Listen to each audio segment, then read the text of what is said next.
ഇത് മാടായി ഏഴോത്തെ ചെമ്മഞ്ചേരി ഗോവിന്ദൻ നമ്പ്യാർ എന്ന കർഷകൻ. വയസ്സ് 87 7ാം ക്ലാസ് വരെ പഠിച്ച് 12ാമത്തെ വയസ്സിൽ കൃഷിയിലേക്കിറങ്ങിയ മാടായിക്കാരുടെ ഗോവിന്ദേട്ടന് കാർഷിക ജീവിതത്തിന്റെ 75ാം വർഷമാണിത്. 12ാം വയസ്സിൽ കന്നുകാലി മേക്കലും കൃഷിപ്പണിയുമായി കാർഷിക പാഠങ്ങൾ പഠിച്ചു തുടങ്ങിയ ഗോവിന്ദൻ നമ്പ്യാർ കൃഷിയെ ജീവിതത്തോട് ചേർത്തുവച്ചു. എന്ത് നേടി ജീവിതത്തിൽ കൃഷി കൊണ്ട് എന്ന് ഈ കർഷകനോട് ചോദിച്ചാൽ എല്ലാം നേടിയത് കൃഷി കൊണ്ട് തന്നെ എന്ന് അഭിമാനത്തോടുകൂടി സന്തോഷപൂർവ്വം പ്രതികരിക്കുന്നു ഗോവിന്ദൻ നമ്പ്യാർ. ജൈവവൈവിധ്യം തീർക്കുന്ന മാടായിപ്പാറയുടെ താഴ്വരയിൽ പഴയങ്ങാടിപ്പുഴ, കണ്ടൽക്കാടുകൾ നിറഞ്ഞ പുഴയോരം പ്രകൃതി സൗന്ദര്യത്തിന്റെ സൗഭാഗ്യങ്ങൾ സമ്മാനിക്കുന്ന നാട്. വിശാലമായ പുഴയുടെ കരയിലാണ് ഏഴോം കൈപ്പാട് പാടശേഖരം. കൈപ്പാട് പാടങ്ങളിലെ കരിമണ്ണിൽ കൃഷി ചെയ്താണ് ഗോവിന്ദൻ നമ്പ്യാർ കൃഷിക്കാരനായത്.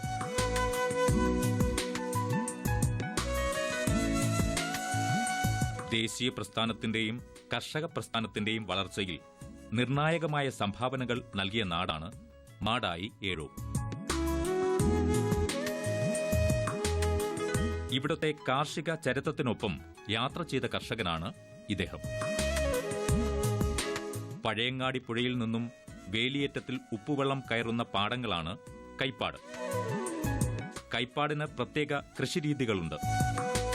പാടങ്ങളിൽ ചെളിമണ്ണ് കൂനയായി കൊത്തിക്കൂട്ടി അതിലാണ് വിത്തിടുന്നത്. കാലം മാറിയപ്പോൾ കൈപ്പാട് കൃഷിയിലും മാറ്റങ്ങൾ വന്നു.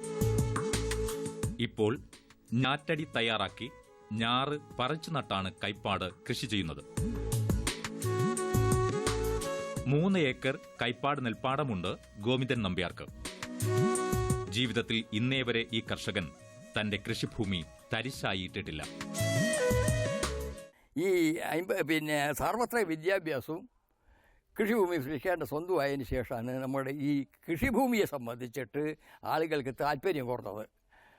അത് പൈസ കിട്ടുന്നുണ്ട്, വിൽക്കുന്നുണ്ട്, പൈസ ഇഷ്ടം പോലെയായി. ആ സ്ഥലത്തിൽ കൃഷിയിലേക്ക് ആരും ഇറങ്ങാറായി. അപ്പോൾ അങ്ങനെയാണ് നമ്മുടെ നാട് ഈ ശരിക്കും പറയാമെന്ന് പറഞ്ഞാൽ എന്താ പറയേണ്ടത്, കാട് കയറാൻ തുടങ്ങിയത്. ഏഴോ കൈപ്പാട് മുഴുവൻ ഒരു 90% ഇപ്പോൾ കാട് കയറിയിട്ടാണുള്ളത്. കൈപ്പാടാണ് ഏഴോത്തെ പ്രധാനപ്പെട്ട കൃഷിഭൂമി. ഒരു വിളയെ കിട്ടൂലെങ്കിൽ നല്ല വിളവ് അത് കിട്ടിയാൽ തന്നെ ധാരാളം നെല്ല് കയറാനുള്ള ഒരു സംവിധാനമായിരുന്നു. അതൊക്കെ അങ്ങനെയാണ് ഇത് പോകാനുള്ള കാരണം. ഇപ്പോൾ അത് പഴയ കാലം. ആ പഴയ കാലത്തു നിന്ന് ഭിന്നമായിട്ട് കൃഷിക്കാരന് കൃഷിഭൂമി സ്വന്തമായി കിട്ടിയതിന് ശേഷം കുറേ ഭാഗം നികത്തി, കുറേ ഭാഗം കൃഷി ചെയ്യാണ്ട് കിട്ടു. അങ്ങനെയായ അവസരത്തിൽ ഇപ്പോഴിപ്പോൾ എന്താ പറഞ്ഞാൽ ഇനി കൃഷിഭൂമിയിൽ കൃഷി ചെയ്താലേ ജനങ്ങൾക്ക് ജീവിക്കാൻ കഴിയുമെന്നുള്ളൊരു അവസ്ഥയിലേക്ക് ഇന്നിപ്പോൾ എത്തിക്കഴിഞ്ഞു. അതാണ് ഇവിടുത്തെ സ്ഥിതി. അപ്പോൾ ആ അവസരത്തിലാണ് നമ്മുടെ ഈ നാടിൻ്റെ വികസനത്തിന് ഇനി ഇത് ഭക്ഷണം സാധനം ആവശ്യമാണ് എന്നുള്ള തോന്നൽ ഇന്നത്തെ ജനകീയ ഗവൺമെൻറ്റുകൾക്കും എല്ലാവർക്കും ബോധ്യപ്പെട്ടതിന് ശേഷം ഇപ്പോഴെന്താണെന്ന് പറഞ്ഞാൽ ഇപ്പോൾ കൃഷിയിൽ അധ്വാനിക്കാൻ ആളില്ലാത്തൊരവസരത്തിൽ ട്രാക്ടറുകളും ടില്ലറുകളും എല്ലാം ഉണ്ടായിട്ടും കൃഷിഭൂമിയിൽ പിന്നെ കൃഷിക്കാരന് ഉണ്ടെങ്കിൽ അവൻ്റെ ഇഷ്ടം പോലെ പ്രവർത്തിക്കാൻ കഴിയാത്ത ഒരവസ്ഥ സംജാതമായിട്ടാണ് ഇപ്പോഴുള്ളത്. അപ്പോൾ ഇതെന്ത് ചെയ്യുന്നതെന്ന് പറഞ്ഞാൽ ഇപ്പോൾ എന്നെ സംബന്ധിച്ചിടത്തോളം പറഞ്ഞാൽ എനിക്കിപ്പോൾ ഇതുവരെ ഞാൻ തരിച്ചിട്ടില്ല ഭൂമി. എപ്പോഴും 2-3-4 പെണ്ണുങ്ങളും 2 പുരുഷന്മാരും എനിക്ക് ഇങ്ങനെ ജോലി ചെയ്യുന്ന ആളുകളുണ്ട് സ്വന്തമായിട്ട്. അപ്പോൾ ഞാനൊന്ന് ഇതുവരെ കൃഷി കാട് കയറ്റാനാക്കിയിട്ടില്ല. ഇപ്പോൾ കേരള കാർഷിക സർവകലാശാലയുടെ പിലിക്കോട് ഉത്തരമേഖല കാർഷിക ഗവേഷണ കേന്ദ്രത്തിൽ അസോസിയേറ്റ് പ്രൊഫസറായി പ്രവർത്തിക്കുന്ന ഡോക്ടർ വനജയാണ് കൈപ്പാട് നെൽപ്പാടങ്ങൾക്ക് അനുയോജ്യമായ നെല്ലിനങ്ങൾ വികസിപ്പിച്ചെടുത്തത്. ഏഴോം 1, ഏഴോം 2, ഏഴോം 3, ഏഴോം 4 എന്നിവയാണ് കൈപ്പാടിന്റെ നെല്ലിനങ്ങൾ. കൈപ്പാട് എന്ന് പറയുന്നത് ഉത്തര കേരളത്തിലെ തീരദേശ പ്രദേശമായ അതുപോലെ ഉപ്പ് ലവണം കയറുന്ന പ്രകൃത്യാ ജൈവകൃഷി ചെയ്യുന്ന നെൽകൃഷി മേഖലയാണ്. ഇത് കോഴിക്കോട്, കണ്ണൂർ, കാസർഗോഡ് എന്നീ ജില്ലകളിലാണ് വ്യാപിച്ചു കിടക്കുന്നത്. ഈ മേഖലയിൽ കൃഷി ചെയ്യുന്ന കർഷകരുടെ ഒരു പരാതിയായിരുന്നു മറ്റുള്ള പ്രദേശങ്ങൾക്ക് നെല്ലിനം വികസിപ്പിച്ച പോലെ കൈപ്പാടിന് അനുയോജ്യമായ നെല്ലിനം വികസിപ്പിച്ചില്ല എന്നുള്ളത്. അതിൻ്റെ ആ ഒരു കർഷകരുടെ ആവശ്യപ്രകാരമായിരുന്നു 2000-ൽ കേരള കാർഷിക സർവകലാശാലയിൽ കൈപ്പാട് നെല്ലിന വികസനം ആരംഭിച്ചത്. ഈ നെല്ലിന വികസനത്തിൻ്റെ ഒരു പ്രത്യേകത സങ്കരണ നിർദ്ധാരണം വഴി, അതുപോലെ തന്നെ ഓർഗാനിക് പ്ലാന്റ് ബ്രീഡിംഗ്, കർഷക പങ്കാളിത്ത ഗവേഷണം, കർഷകൻ്റെ പാടം തന്നെ പരീക്ഷണശാലയാക്കിക്കൊണ്ടുള്ളൊരു ഗവേഷണം എന്നുള്ളതായിരുന്നു. ഇതിൻ്റെ ഫലമായി 2010-ൽ 7-1, 1-2, 2013-ൽ 7-3, 2015-ൽ 7-4 ഇനങ്ങൾ കൈപ്പാട് കൃഷിക്കായിട്ട് സംഭാവന നൽകി. ഈ 4 ഇനങ്ങൾ കൈപ്പാട് കർഷകർക്കായിട്ട് കാർഷിക സർവകലാശാലയുടെ സംഭാവനയാണ്. ഇതിൽ കർഷക പങ്കാളിത്ത ഗവേഷണം എന്നുള്ള ഒരു ഭാഗമാണ് ഏറ്റവും പ്രധാനപ്പെട്ടിട്ടുള്ളത്. കർഷക പങ്കാളിത്ത ഗവേഷണത്തെ കൊണ്ടുള്ള ഒരു ഉപയോഗം എന്നുള്ളത് ഏർലി ആൻഡ് ഈസി അഡോപ്ഷൻ, എത്രയും പെട്ടെന്ന് കർഷകരിലേക്ക് ഗവേഷണ ഫലം എത്തിച്ചേരുക എന്നുള്ളതാണ് കർഷക പങ്കാളിത്തത്തിൻ്റെ ഗുണം. കർഷക പങ്കാളിത്ത ഗവേഷണത്തിൽ ആദ്യം മുതൽ അവസാനം വരെ നമ്മളോട് സഹകരിച്ച ശ്രീ ചെമ്മഞ്ചേരി ഗോവിന്ദൻ നമ്പ്യാർ. പ്രകൃത്യാ ജൈവ കൃഷിയാണ് കൈപ്പാട് നെൽപ്പാടങ്ങളിൽ. യാതൊരുവിധ രാസവളങ്ങളോ രാസകീടനാശിനികളോ കൈപ്പാട് നിലങ്ങളിൽ ഉപയോഗിക്കാറില്ല. നെൽകൃഷി മാത്രമല്ല ഗോവിന്ദൻ നമ്പ്യാർക്കുള്ളത്. വീട്ടുപറമ്പിൽ നിറയെ തെങ്ങുകളുണ്ട്. പിന്നെ 200ഓളം കവുങ്ങും. കഴിഞ്ഞ കൊല്ലം 7 കിൻഡൽ കൊട്ടടയ്ക്ക് കിട്ടി.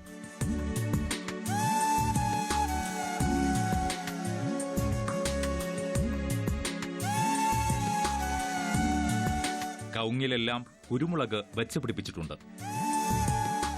ഈ വർഷം കുരുമുളക് വള്ളികൾ നന്നായി കായ്ച്ചിട്ടുണ്ട്. പന്നിയൂരും കരിമുണ്ടയുമാണ് കുരുമുളക് ഇനങ്ങൾ. ചുരുങ്ങിയത് 2.5 കിൻഡൽ കുരുമുളകാണ് ഈ വർഷം ഗോവിന്ദൻ നമ്പ്യാർ പ്രതീക്ഷിക്കുന്നത്.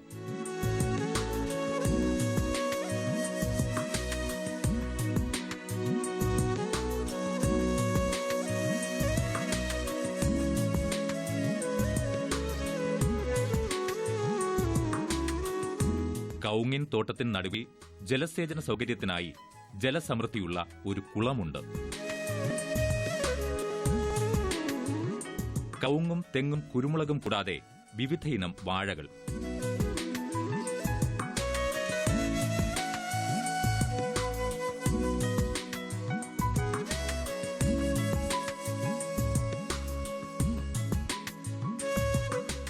വാഴകൾക്കും കവുങ്ങുകൾക്കുമിടയിൽ ചേമ്പ് തഴച്ച് വളർന്നു നിൽക്കുന്നു.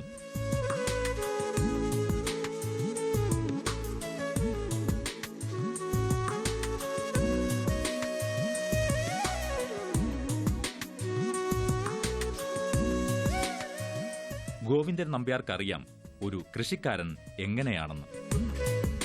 കൃഷിക്കാരനെക്കുറിച്ച് ചെറുപ്പത്തിൽ പഠിച്ച കവിതകൾ ഇപ്പോഴും ഈ കർഷകൻ മനസ്സിൽ സൂക്ഷിക്കുന്നു. പണ്ഡിതനുദ്യോഗസ്ഥൻ വാണിഭനെല്ലാവർക്കും ഉണ്ണുവാൻ യജ്ഞിക്കുന്നി കൃഷിവലൻ മാത്രം. കാളയും കലപ്പയും കർഷകൻ ചൂടും തൊപ്പിപ്പാളയും പോയാൽ പിന്നെ സർവവും മരുഭൂമി. അതാണ് ഇവിടെ ഇപ്പോൾ സംഭവിച്ചിട്ടുള്ളത്. അപ്പോൾ അങ്ങനെയാണ് കൃഷിക്കാരൻ. ഇതെല്ലാം തന്നെയാണ് കൃഷിക്കാരൻ്റെ ചിഹ്നം. കൃഷി സത്യസന്ധമായി ചെയ്താൽ ഒരിക്കലും നഷ്ടം വരില്ലെന്ന് ഇദ്ദേഹം പറയുന്നു. അധ്വാനിച്ച് വിയർപ്പൊഴുക്കി കിട്ടുന്ന ഓരോ ഫലത്തിലും ഗുണവും സന്തോഷവും ഉണ്ടാകുമെന്ന് വിശ്വസിക്കുന്ന കർഷകൻ. കൊപ്രാക്കളത്തിലായാലും നെൽകൃഷിയിലായാലും ഗോവിന്ദൻ നമ്പ്യാരുടെ സഹായത്തിന് എന്നും സഹായികളുണ്ട്.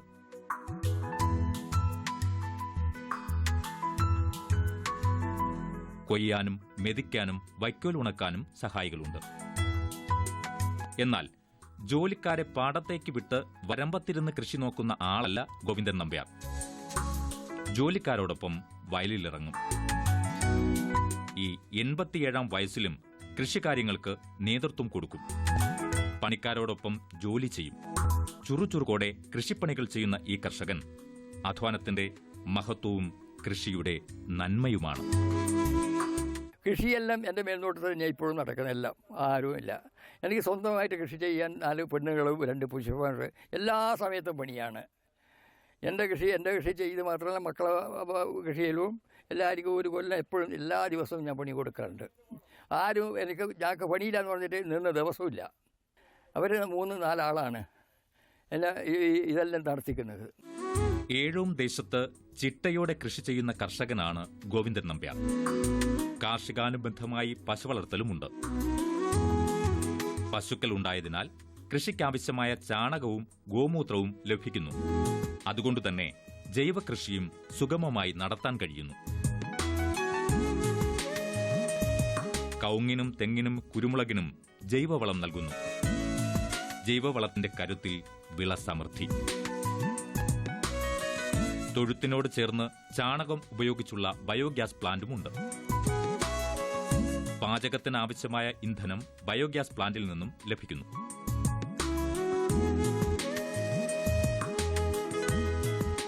സ്ലറി പച്ചക്കറി കൃഷിക്കും മറ്റും ഉപയോഗിക്കുന്നു.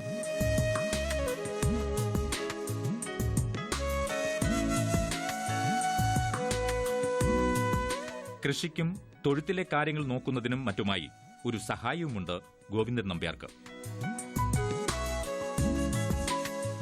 കൽക്കത്തയിലെ മുർഷിദാബാദ് ജയകൃഷ്ണപൂർ ഗ്രാമത്തിൽ നിന്നെത്തിയ മുഹമ്മദ് മിസ്റ അലി.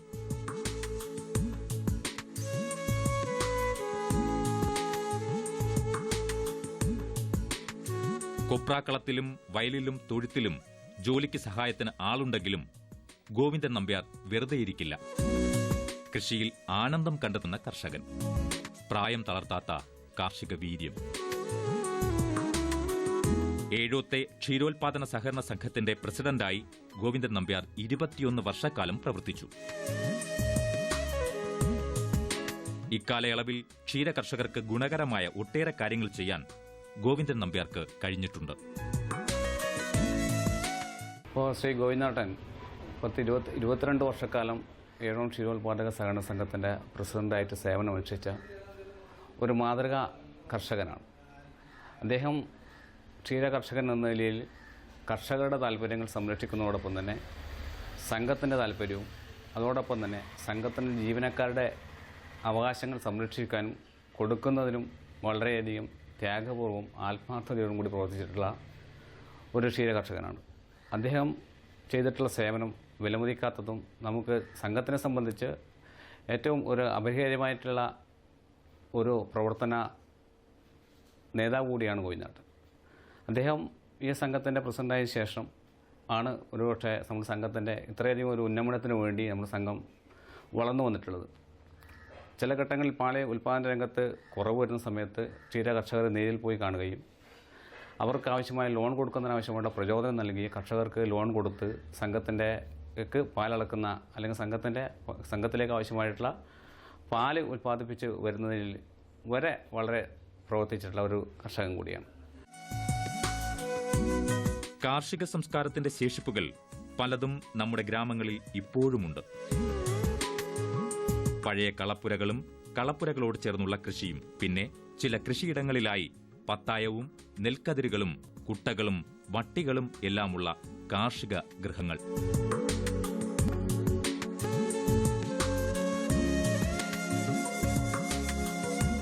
ഏഴോത്തെ നല്ലൊരു കാർഷിക ഗൃഹമാണിത്.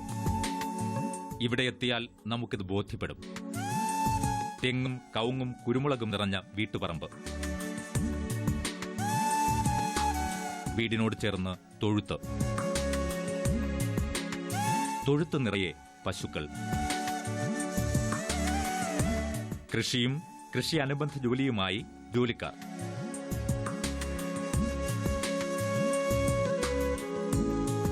അവരോടൊപ്പം ഏഴോം മാടായി നാടിന്റെ മികച്ച കർഷകനും. ഗോവിന്ദൻ നമ്പ്യാരുടെ കാർഷിക ജീവിതത്തിനൊപ്പം നിറഞ്ഞ സ്നേഹവുമായി ഭാര്യ മീനാക്ഷിയമ്മയുമുണ്ട്. കൃഷി കൊണ്ട് നേടിയ സമ്പാദ്യത്തിലൂടെ ഗോവിന്ദൻ നമ്പ്യാർ മക്കളെ എല്ലാവരെയും പഠിപ്പിച്ചു, നല്ല നിലയിലെത്തിച്ചു. കൃഷിയുടെ സംതൃപ്തി അതിന്റെ എല്ലാ അർത്ഥത്തിലും ആസ്വദിക്കുന്ന കർഷകൻ. ഗോവിന്ദേട്ടനെ പറ്റി പറയുകയാണെങ്കിൽ സാധാരണ ഒരു ശാസ്ത്രജ്ഞൻ കൃഷി മേഖലയിലേക്ക് പോകുമ്പോൾ പല ബുദ്ധിമുട്ടുകളും പല കർഷകർക്ക് പൊതുവെയുള്ള ബുദ്ധിമുട്ടുകൾ നമ്മളായിട്ട് ഷെയർ ചെയ്യും. പക്ഷെ ആ ബുദ്ധിമുട്ടുകൾ ഷെയർ ചെയ്യുന്നതോടൊപ്പം തന്നെ എന്ത് ഉപകാരവും എന്ത് തരത്തിലും ജനങ്ങൾക്ക് ഉപകാരപ്രദമായൊരു ഗവേഷണമല്ലേ എന്നുള്ളത് കൊണ്ട് തന്നെ ബുദ്ധിമുട്ടുകളെല്ലാം സഹിച്ചുകൊണ്ട് നമ്മളായിട്ട് സഹകരിച്ച ഒരു മാന്യദേഹമാണ് അദ്ദേഹത്തിന്. എനിക്ക് തോന്നുന്നു ഈ വയസ്സ് കാലത്തും അദ്ദേഹത്തിൻ്റെ ആരോഗ്യം എന്നുള്ളത് ഈ കൃഷി മേഖലയിൽ തന്നെ പിടിച്ചുകൊണ്ടിരിക്കുന്നതാണ് അദ്ദേഹത്തിൻ്റെ ആരോഗ്യം എന്നുള്ളതാണ്. ഇപ്പോഴും എനിക്ക് അവിടെ ഇപ്പോഴും ഗവേഷണം തുടരാനുള്ളൊരു ഊർജം അദ്ദേഹം തരുന്ന ശരിക്കും സ്നേഹം അതാണ്. പലപ്പോഴും നമ്മൾ പുറത്ത് പോകുമ്പോൾ നമുക്ക് വേണ്ടിയിട്ടാണ് ചെയ്യുന്നവരിൽ പല കർഷകരുണ്ട്. പക്ഷേ ഇത് നമ്മൾക്ക് ഉത്തേജനം തരുന്നത് നമ്മുടെ ഊർജ്ജം നശിക്കാതെയും അതോടൊപ്പം നമുക്ക് കൂടുതൽ ഊർജ്ജം നൽകുന്ന തരത്തിലുള്ള ഒരു സമീപനമാണ് അദ്ദേഹത്തിൽ നിന്നും അദ്ദേഹത്തിൻ്റെ കുടുംബത്തിൽ നിന്നും ലഭിച്ചുകൊണ്ടിരിക്കുന്നത്. കൈപ്പാട് നെൽകൃഷിയും കവുങ്ങും തെങ്ങും കുരുമുളകും റബ്ബറും മാത്രമല്ല, ഗോവിന്ദൻ നമ്പ്യാരുടെ സമ്മിശ്ര കൃഷിയിടത്തിൽ പച്ചക്കറി കൃഷിയുമുണ്ട്. വേനൽക്കാലത്ത് വിവിധയിനം പച്ചക്കറികൾ കൃഷി ചെയ്യുന്നു. ഗോവിന്ദൻ നമ്പ്യാരുടെ കാർഷിക ജീവിതത്തിന് ഒട്ടേറെ പുരസ്കാര തിളക്കവുമുണ്ട്. കണ്ണൂർ ജില്ലാ സഹകരണ ബാങ്കിന്റെ നെൽകർഷകനുള്ള കർഷകശക്തി അവാർഡ്, നബാർഡിന്റെ വിത അവാർഡ്, പന്നിയൂർ കുരുമുളക് ഗവേഷണ കേന്ദ്രത്തിന്റെ അംഗീകാരം തുടങ്ങി വിവിധ പുരസ്കാരങ്ങളുടെ നിറവ്.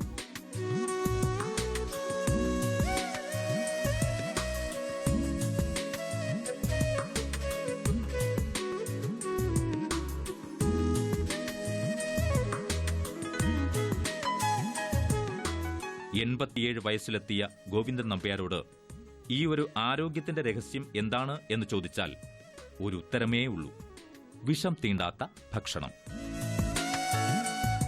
കൈപ്പാട് നെൽപ്പാടങ്ങളിൽ നിന്നുള്ള നെല്ലിന്റെ ജൈവ അരി, സ്വാദിഷ്ടമായ ജൈവ അരിയുടെ ചോറും, വിഷം തീണ്ടാത്ത കായ്കറികളുടെ കറിയും, ശുദ്ധമായ മോരും തൈരും, ഇതിനെല്ലാം പുറമെ നല്ല കർഷകന്റെ കൃഷിയിൽ നിന്നുള്ള ആത്മസംതൃപ്തിയും. അതുകൊണ്ട് തന്നെ 87 വയസ്സിലും കൃഷിയിൽ യുവത്വവുമായി മുന്നേറുന്നു ഗോവിന്ദൻ നമ്പ്യാർ. പുതിയ തലമുറ കണ്ടു പഠിക്കണം ഈ കർഷക പ്രതിഭയുടെ കാർഷിക പ്രവർത്തനങ്ങൾ.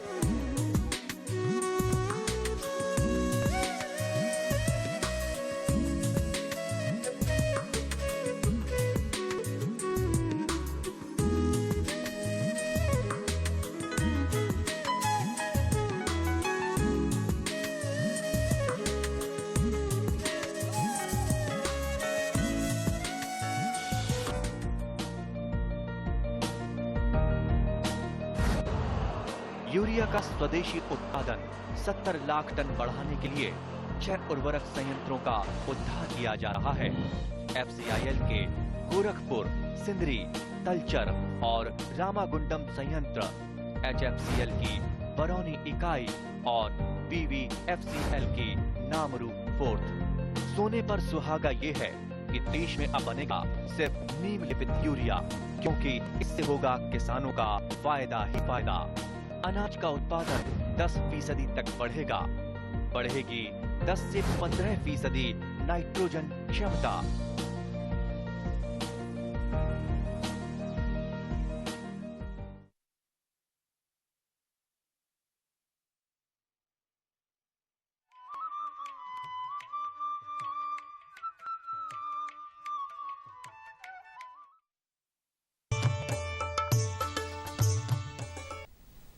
നമസ്കാരം. ദൂരദർശൻ കാർഷിക വാർത്തകളിലേക്ക് സ്വാഗതം. പ്രധാന വാർത്തകൾ. സംസ്ഥാനത്തുടനീളം വിഷുക്കണി എന്ന പേരിൽ പച്ചക്കറി വിപണികൾ. അക്വാപോണിക്സ് കൃഷിക്ക് ധനസഹായം. വിശദമായ വാർത്തകളിലേക്ക്. വിഷുദിനവുമായി ബന്ധപ്പെട്ട് VFPCK, ഹോർട്ടികോർപ്പ് എന്നിവയുടെ സഹകരണത്തോടെ കൃഷിവകുപ്പ് വിഷുക്കണി എന്ന പേരിൽ സംസ്ഥാനത്തുടനീളം 1076 പച്ചക്കറി വിപണികൾ സംഘടിപ്പിക്കുന്നു.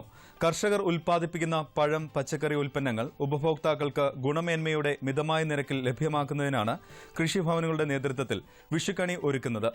വിഷുക്കാലത്ത് വിലക്കയറ്റം തടഞ്ഞു നിർത്തുക എന്ന ലക്ഷ്യത്തോടെയാണ് പദ്ധതി നടപ്പിലാക്കുന്നത്. കേരള വെറ്റിനറി ആൻഡ് അനിമൽ സർവകലാശാലയുടെ മണ്ണുത്തി മീറ്റ് ടെക്നോളജി യൂണിറ്റിൽ മീറ്റ് കം ബോൺ മീൽ വിതരണത്തിന് തയ്യാറായിട്ടുണ്ട്. വിദേശ നിർമ്മിത യന്ത്രങ്ങളിൽ സംസ്കരിച്ചെടുത്ത മീറ്റ് കം ബോൺ മീൽ ചെടികൾക്ക് മറ്റ് വിളകൾക്കും ഉപയോഗിക്കാവുന്ന മികച്ച ജൈവ വളമാണ്. കൂടുതൽ വിവരങ്ങൾക്ക് ബന്ധപ്പെടുന്നതിന് ഉള്ള ഫോൺ നമ്പർ 048723709556.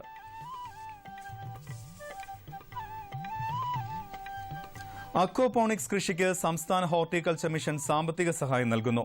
പോളി ഹൌസുകൾക്കുള്ള പ്രത്യേക ധനസഹായം എന്ന പദ്ധതിയിൽ ഉൾപ്പെടുത്തിയാണ് അക്വാപോണിക്സ് കൃഷിക്ക് സാമ്പത്തിക സഹായം നൽകുന്നത്. മണ്ണിതര മാധ്യമങ്ങളിൽ കൃഷി ചെയ്യുന്നതിന് ചെലവിന്റെ 50% എന്ന പരിധിക്ക് വിധേയമാക്കി ചതുരശ്ര മീറ്ററിന് 65 രൂപ തോതിൽ ധനസഹായം നൽകുന്നു. അക്വാപോണിക്സ് കൃഷിക്കുള്ള ധനസഹായ പദ്ധതിയെക്കുറിച്ച് കൂടുതൽ വിവരങ്ങൾക്ക് ബന്ധപ്പെടാവുന്ന ഫോൺ നമ്പർ 047123300857.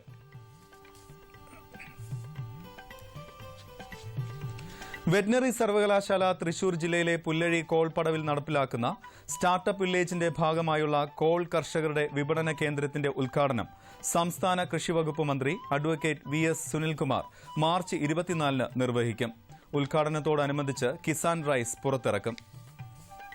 മണ്ണ് ഉപയോഗിക്കാതെ പൂർണ്ണമായും വെള്ളം ഉപയോഗിച്ച് കൃഷി ചെയ്യാൻ കഴിയുന്ന നൂതന കൃഷിരീതിയായ ഹൈഡ്രോപോണിക്സ്, പച്ചക്കറി കൃഷിക്കൊപ്പം മീൻ വളർത്തൽ കൂടി സാധിക്കുന്ന അക്വാപോണിക്സ് എന്നിവയിൽ കാർഷിക സർവകലാശാല 3 ദിവസത്തെ പരിശീലനം നൽകുന്നു. മാർച്ച് 22 മുതൽ 24 വരെ വെള്ളാനിക്കര ഇൻസ്ട്രക്ഷൻ ഫാമിൽ വെച്ചാണ് പരിശീലനം. വിവിധ തരം ഹൈഡ്രോപോണിക് സിസ്റ്റം, അക്വാപോണിക് സിസ്റ്റം എന്നിവ രൂപകൽപ്പന ചെയ്യുന്ന വിധം, പ്രവർത്തന ഉപയോഗ പരിപാലന രീതികൾ, ഇൻസ്റ്റലേഷൻ, രോഗകീട നിയന്ത്രണം, വിളകളുടെ പരിപാലനം എന്നിവയെക്കുറിച്ച് വിശദമായ ക്ലാസുകൾ ഉണ്ടായിരിക്കും. പരിശീലനത്തിൽ പങ്കെടുക്കുന്നതിന് ബന്ധപ്പെടാവുന്ന ഫോൺ നമ്പർ 7025498850.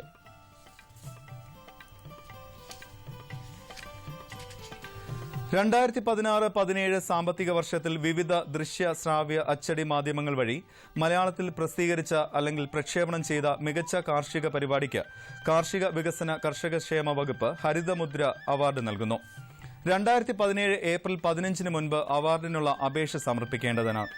75,000 രൂപയും ശില്പവും പ്രശസ്തി പത്രവുമാണ് അവാർഡ്.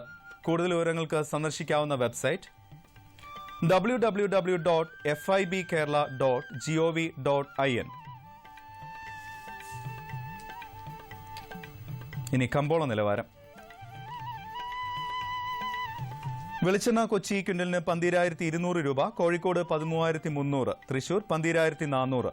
കൊപ്ര കൊച്ചി 8,220 രൂപ, കോഴിക്കോട് 8,600, തൃശൂർ 8,425 രൂപ. കുരുമുളക് അൺഗാർബിൾഡ് 58,400, കുരുമുളക് ഗാർബിൾഡ് 61,400 രൂപ. ചുക്ക് മീഡിയം 12,500 രൂപ, ബെസ്റ്റ് 13,500. മഞ്ഞൾ സേലം 9,600, മഞ്ഞൾ ഈറോഡിൽ 9,800 രൂപ. അടയ്ക്ക പഴയത് 19,000 രൂപ മുതൽ 20,000 രൂപ വരെ. കൊച്ചി റബ്ബർ RSS 5ാം ഗ്രേഡ് 14,300 രൂപ, റബ്ബർ RSS 4ാം ഗ്രേഡ് 15,100 രൂപ.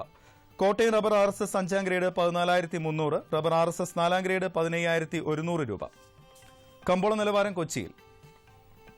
വെളിച്ചെണ്ണ ക്വിന്റലിന് 12,200 രൂപ, കൊപ്ര 8,220, പിണ്ണാക്ക് എക്സ്പെല് 2,200 രൂപ, പിണ്ണാക്ക് റോട്ടറി 2,700 രൂപ. കുരുമുളക് അൺഗാർബിൾഡ് 58,400, കുരുമുളക് ഗാർബിൾഡ് 61,400 രൂപ.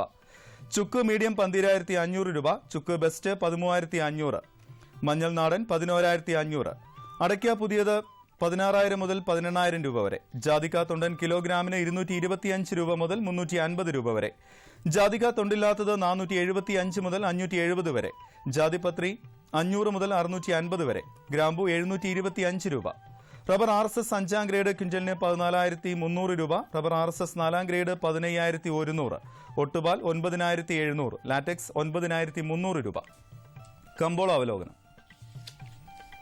ദക്ഷിണേന്ത്യയിൽ നാളികേരോൽപ്പന്നങ്ങൾ വീണ്ടും ഒരു കുതിച്ചുചാട്ടത്തിനുള്ള തയ്യാറെടുപ്പിലാണ്. വരൾച്ച മൂലം കൊപ്രക്ഷാമം രൂക്ഷമാകുമെന്ന ആശങ്കയിലാണ് വ്യാപാര രംഗവും. ഗ്രാമീണ മേഖലയിൽ നിന്നുള്ള പച്ചത്തേങ്ങയുടെ നീക്കം കുറഞ്ഞതുമൂലം മലബാർ മേഖലയിൽ ഇന്ന് കൊപ്ര 8,600 രൂപയായി ഉയർന്നു. പ്രമുഖ വിപണികളിലെല്ലാം വെളിച്ചെണ്ണ വിലയും വർദ്ധിച്ചു. റബ്ബറിലെ നിക്ഷേപ താൽപര്യവും ടയർ കമ്പനികളിൽ നിന്നുള്ള ഡിമാൻഡും വ്യാപാര രംഗം സജീവമാക്കി. കൊച്ചി, കോട്ടയം വിപണികളിലേക്കുള്ള ഷീറ്റ് വരവ് ചുരുങ്ങിയതിനാൽ ടയർ കമ്പനികൾ 4ാം ഗ്രേഡ് ഷീറ്റ് വില 15,100 രൂപയായി ഉയർത്തി. അന്തർ സംസ്ഥാന വ്യാപാരികളിൽ നിന്ന് കുരുമുളകിന് അന്വേഷണം ചുരുങ്ങിയത് വിലക്കയറ്റത്തിന് തടസ്സമായി. ഹൈറേഞ്ച് മുളക് വരവ് കുറഞ്ഞ അളവിലാണ്. ചുക്ക്, മഞ്ഞൾ വിലകൾ സ്റ്റഡിയാണ്. ഔഷധ വ്യവസായികൾ ജാതിക്കയിൽ താൽപര്യം കാണിച്ചു.